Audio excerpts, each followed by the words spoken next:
क्या है ये सियाचिन संकट? कहाँ पर है सियाचिन?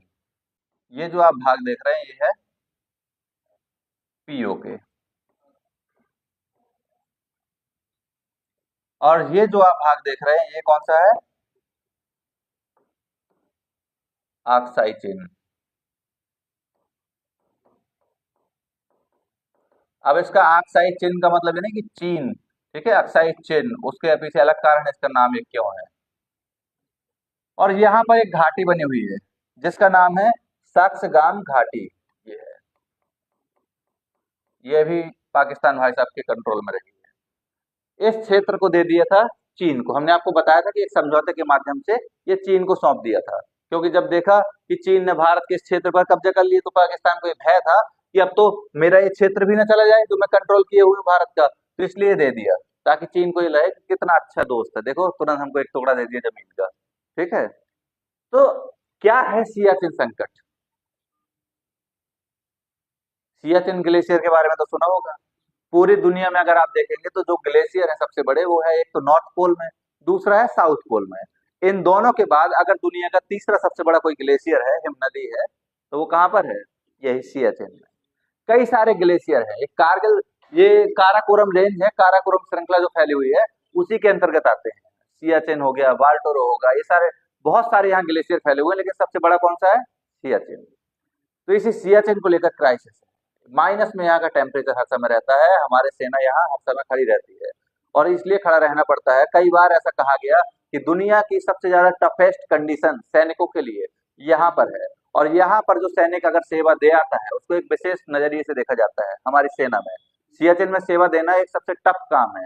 क्यों? क्योंकि सियाचिन में आप इतनी खतरनाक स्थिति में है कि अगर आपकी बॉडी का एक पार्ट्स भी छोटा सा खुले एनवायरमेंट में आ गया टच में, या फिर थोड़ा सा भी आपको ब्लीडिंग कहीं हो गई, तो आपकी वहीं डेथ हो जानी है। इतनी टफेस्ट कंडीशन है यहाँ पर। माइनस के 30-30, 50-50 टेम्परेचर यहाँ पर है। इतना ज्यादा सब यहाँ पर है। उसके बाद भी हमको यहाँ रहना पड़ता है। इंटरनेशनल कम्युनिटी ने कई बार समझाने की कोशिश की है कि कम से कम दोनों देश एक समझौता कर लीजिए कि हम दोनों ही इस क्षेत्र पर नहीं रहेंगे, या फिर जो टाइम सर्दियों का होता है उस समय कम से कम हम इस क्षेत्र को खाली छोड़ देंगे। समस्या ये है कि ऐसा हम लोग भुगत चुके हैं। पाकिस्तान, बहुत सारे देश से क्या होते हैं, पर्वतारोही आते हैं जिनको पर्वतों में चढ़ने की इच्छा होती है। पाकिस्तान अपनी तरफ से अनुमति देने लगा। भारत को हवा ही नहीं इस बात की कि हमारे क्षेत्र पर, अब सोचिए आपके घर में आने के लिए कोई आपका पड़ोसी परमिशन देने लगे कि हाँ हाँ चले जाइए कोई दिक्कत नहीं, और कोई व्यक्ति आपके घर में आकर रह रहा है, खा पी रहा, आपको हवा ही नहीं है इसकी। अगर आप वहां घर में है नहीं, तब भी क्या किसी को अधिकार है कि नहीं आपके घर में आने दे? कारगिल का क्षेत्र तो स्वतंत्र था, भारत के साथ है, भारत का अभिन्न हिस्सा था, ये सब कुछ तय था पहले से। लेकिन पाकिस्तान बहुत सारे पर्वतारोहियों को जाने देने लगा अनुमति देकर कि हाँ आप जाइए। अगर आप अनुमति दे रहे हैं इसका मतलब है कि आप उस क्षेत्र को अपना मान रहे हैं। ऐसा चलता रहा, भारत को खबर हुई इस बात की, ये कैसा है, पर्वतारोही वहां घूम रहे हैं, हमारे यहाँ से तो कोई आया नहीं है। तब देखा कि हमारे पड़ोसी अपने घर समझकर उसको अनुमति दे रहे हैं। फिर देखा धीरे धीरे हम लोगों ने कि पाकिस्तानी सेना वहां पर रहने लगी है आराम से। फिर समझ में आ गया कि ये पूरा का पूरा खेल है कि कारगिल को अपने हाथ में लेने का पाकिस्तान की एक रणनीति है पूरा का। दिक्कत ये थी कि कारगिल में ऊंचाई पर पाकिस्तानी सेना पहुंच चुकी थी, हम लोग नीचे थे। और आपको पता है कि जो पर्वत में ऊंचाई पर होता है उसके लिए कंडीशन युद्ध के लिए सबसे अच्छी होती है। वो तो एक पत्थर भी अगर ढनका देगा तो 5-6 लोग तो वैसे ही मर जाने हैं, इतनी अच्छी कंडीशन होती है। और जिसको चढ़ना होता है पहाड़, ऊपर से गोलियां बरस रही हैं, और जिसको नीचे से चढ़ना है ऊपर की ओर, सोचिए उस पर क्या बीतती होगी, कितना टफ कंडीशन रही होगी। और ऐसी कंडीशन में ना हमारे पास बेहतर क्वालिटी के प्लेन थे, फाइटर प्लेन, और ना ही हमारे पास कोई तोप थी। वो फोर्स जो तोप थी उसी समय मंगाई गई थी, ऐसी तोप भी नहीं थी कि उतनी ऊंचाई तक हम लोग वार कर सकें। ऐसी टफ कंडीशन में हम लोगों ने कैसे भी करके कारगिल पर विजय प्राप्त की। तो ये बहुत टफ काम था, कई सारे ऑपरेशन किए, लेकिन सियाचिन को लेकर भी यही समस्या थी। पाकिस्तान का बस नहीं चलता, पाकिस्तान बस नहीं तो पता पड़ा सियाचिन तो थोड़ी, वो एक दिन ये भी कहते हैं कि हम उत्तर प्रदेश में आना चाहते हैं। एक एक न्यायाधीश है, पूर्व न्यायाधीश, वो कुछ ना कुछ, नाम नहीं लेंगे, पूर्व न्यायाधीश है सुप्रीम कोर्ट के, वो कुछ ना कुछ बयान देते रहते हैं। तो उन्होंने एक बार कहा था कि बिहार को भी पाकिस्तान में शामिल हो जाना चाहिए। अब बिहार किस एंगल से पाकिस्तान में शामिल होगा? ना तो बिहार की सीमा टच होती है, और ना ही ऐसा है कि बिहार में कोई बहुत पाकिस्तानी प्रेम वाले लोग ज्यादा रहते हैं। पता नहीं किस तरह का बयान देते हैं। कुछ लोग, आदत होती है इनको चर्चा में आने की कि उन पर चर्चा हो, उन पर न्यूज में कुछ ना कुछ चलता रहे। कभी कभी एक अंदर से एक रहती है ना भावना कि हमको पॉपुलर होना है। लेकिन मान लीजिए आपको कोई बहुत महत्वपूर्ण पद मिल जाता है जिस पे आप पॉपुलर हो ही नहीं सकते हैं। सुप्रीम कोर्ट के आप कितने जजों को जानते हैं? सिर्फ मुख्य न्यायाधीश उन्हीं का नाम जानते होंगे, उसके अलावा एक दो वो जिनके नाम आते रहते हैं। ये सब ऐसी पोस्ट होती है, इसमें आप सबसे ऊपर हैं, लेकिन फिर भी आपको कोई नहीं जानेगा। क्यों? क्योंकि आप ना तो पॉलिटिकल है, पॉलिटिशियन थोड़ी हैं कि आप हर जगह इंटरव्यू दे रहे हैं, कुछ नहीं कर रहे हैं आप। जहाँ जाते हैं तो एक छोटी सी न्यूज में लाइन आ जाती है कि आज यहाँ पहुंचे वहां पहुंचे, बस। इससे ज्यादा आपको कोर्ट में ही रहना है। तो कुछ ना कुछ भावना दबी रह जाती है कि कैसे कुछ उथल पुथल हो हमारे नाम पर। फिर न्यूज में चर्चा होती है कि देखिए उन्होंने कहा कि बिहार को पाकिस्तान में शामिल हो जाना चाहिए। हमको समझ में नहीं आता मीडिया कैसे इतना फ्री हो जाती है उन पर। हालांकि बहुत योग्य व्यक्ति हैं, ध्यान रखना। उन नॉलेज उनके जितना शायद कोर्ट में जितने भी लोग आए हुए हैं उतना अभी तक किसी के पास नहीं है। और कोर्ट में जो कमी है उसको भी खुलकर कहते हैं सुप्रीम कोर्ट के लोग जो हर मुद्दे पर अपना फैसला करने लगते हैं, क्या वो मानते हैं इस बात को कि उनके पास उस सब्जेक्ट का नॉलेज है?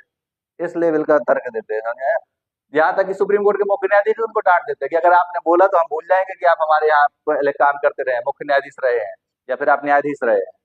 सुप्रीम कोर्ट भी करता रहता है टिप्पणी, चलता रहता है। कुछ ना कुछ होते रहना चाहिए। और कोई आम आदमी क्या देगा? सीधे 6 महीने के लिए। इतने टफ कंडीशन में दोनों देशों की सेना रखना एक मजबूरी है। हमको सेना इसलिए रखनी पड़ती है क्योंकि हमें इस पाकिस्तान पर रत्ती भर भरोसा नहीं है। जो कारगिल पर इस तरह की स्थिति कर सकता है वो सियाचिन पर भी कर सकता है। इसी कारण से सेना रखना हमारी मजबूरी है।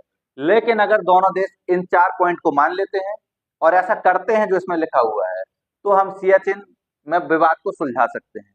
अच्छा, आप देखते हैं कि जैसे आप ट्रेवल करते हैं तो बहुत सारे माइलस्टोन रखे होते हैं, उनमें लिखा होता है कि इतने किलोमीटर दूर। इस प्रकार के आपको देश की बाउंड्री जो होती है वहां पर भी रखे होंगे, सीधी बात है। तो बेसिकली एक पॉइंट वहां पर बना हुआ है, उस पॉइंट से आगे को लेकर डिस्प्यूट है, जिसको आप जानते हैं इंदिरा कोल के नाम से। ठीक है। भारत में आप देखेंगे ईस्ट वेस्ट नॉर्थ साउथ जो सीमांकन है, यानी हमारी सबसे दूर की सीमाएं हैं उत्तरी दक्षिणी।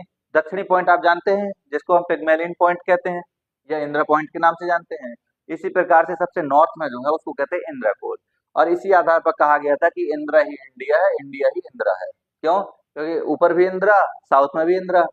ठीक है। तो इस चीज को लेकर विपक्षी पार्टियां काफी कुछ करती रहती हैं तमाशा। आप देखते होंगे मूवियों में जहां पर सीमाएं बनी होती है वहां इस प्रकार का रखा होता है ना कि इसके आगे दूसरे देश की सीमा शुरू हो रही है। तो इसी प्रकार का एक जो स्टोन है वही है NJ9842। इसको समझ लीजिएगा। देखिए, हमने आपको बताया कि दोनों देशों के बीच जो एक रेखा है उसका नाम क्या है? LOC, line of control. तो लाइन ऑफ कंट्रोल ये आप जो देख रहे हैं मैप पर, तो हम चाहे यहाँ से खींच सकते हैं, लेकिन रियलिटी ये है कि रियल में ऐसी कंडीशन नहीं है वहां पर।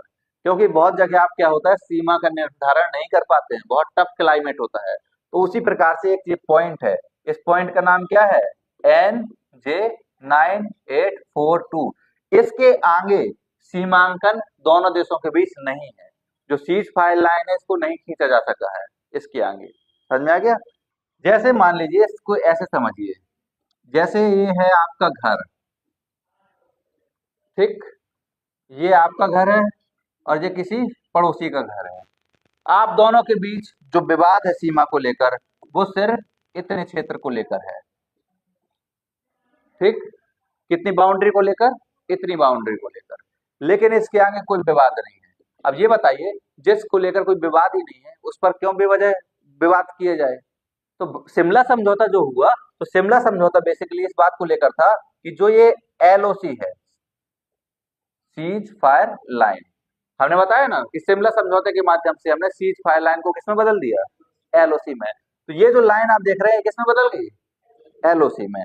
यहां तक की समस्या तो हल हो गई, लेकिन समस्या ये है कि यहाँ एक पॉइंट है जिसका नाम है NJ, ये जो पॉइंट है यहाँ की टफ कंडीशन है, सियाचिन का क्षेत्र है, एकदम टफेस्ट कंडीशन है, यहाँ की क्लाइमेट कंडीशन है। इसी कारण से यहाँ को लेकर तो कोई विवाद नहीं था। और पाकिस्तानी सेना ने जिस समय यहाँ पर हमला किया था, कबायली हमला, उस समय भी इस क्षेत्र पर सेना आई ही नहीं थी, क्योंकि आप देख रहे हैं कितनी एडवर्स कंडीशन है। तो विवाद यहाँ तक का हल हो गया। ये CFL किसमें बदल गया? LOC में। अब देखिए किस प्रकार से नए विवाद पैदा किए जाते हैं। पाकिस्तान ने कहा ठीक है, अब शिमला समझौते के माध्यम से जो तय हुआ उसको तो हम नहीं तोड़ सकते हैं, क्योंकि हमने पूरी दुनिया के सामने एक समझौता किया है। और अगर हम समझौते का उल्लंघन करेंगे तो भारत हमारे साथ कुछ भी कर सकता है फिर। तो इसलिए उसने नया दिमाग लगाया, उसने कहा चलो एक काम करते हैं, यहाँ पर तो सीमा हम दोनों के बीच तय ही नहीं है, तो अब क्या करते हैं, अब सेना को यहाँ करते हैं। यही दिमाग लगा लिया उसने।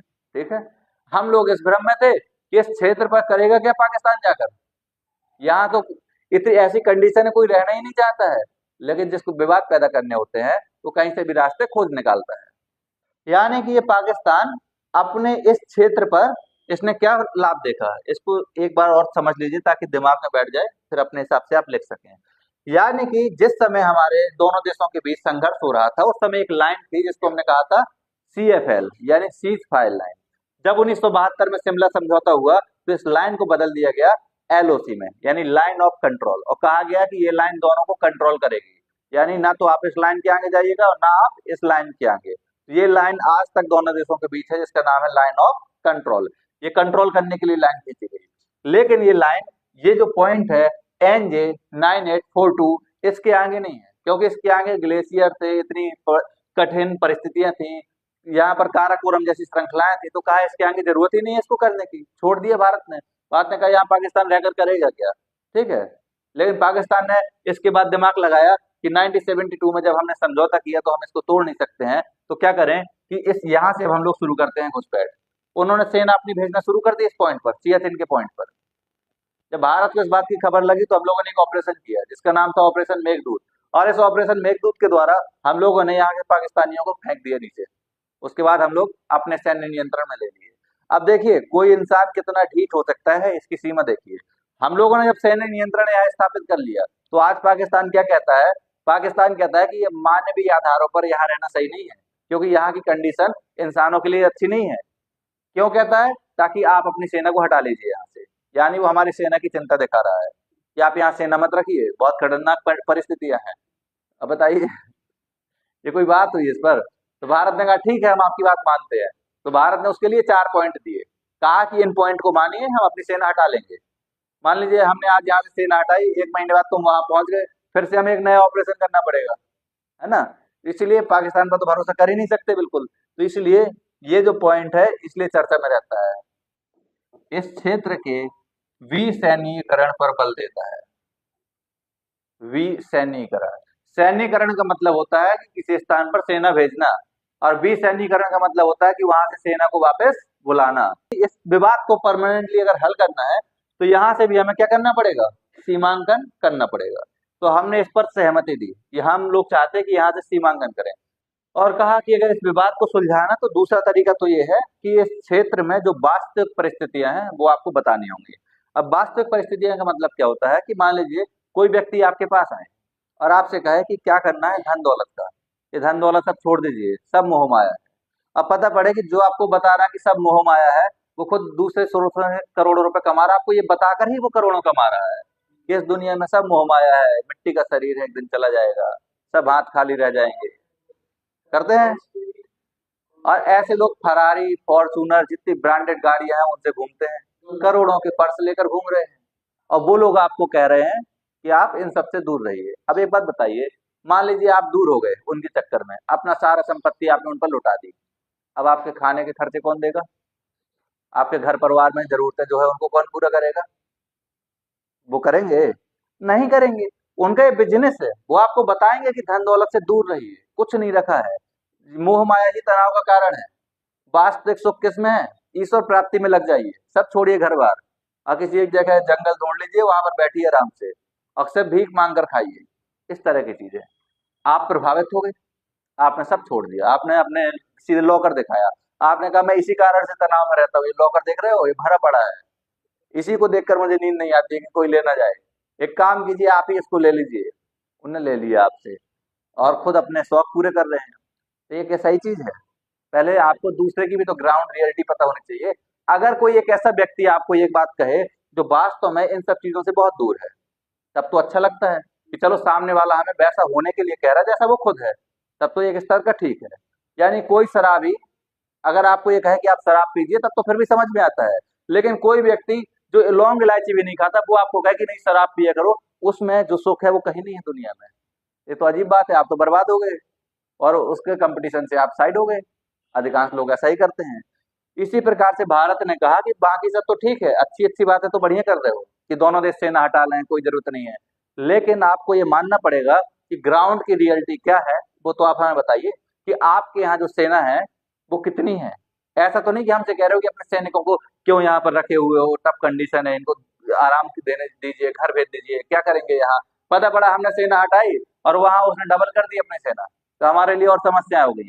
एक बार तो ऑपरेशन मेघदूत करना मुश्किल पड़ गया था उस क्षेत्र में, फिर से हमको और दुगनी तेजी के साथ यहाँ करना पड़ेगा, तो ऐसा हम क्यों करें। इसीलिए सबसे जरूरी है, भारत ने कहा कि ये इस बात पर सहमति होनी चाहिए दोनों देशों में कि हम दोनों ही देश एक दूसरे को ग्राउंड रियलिटी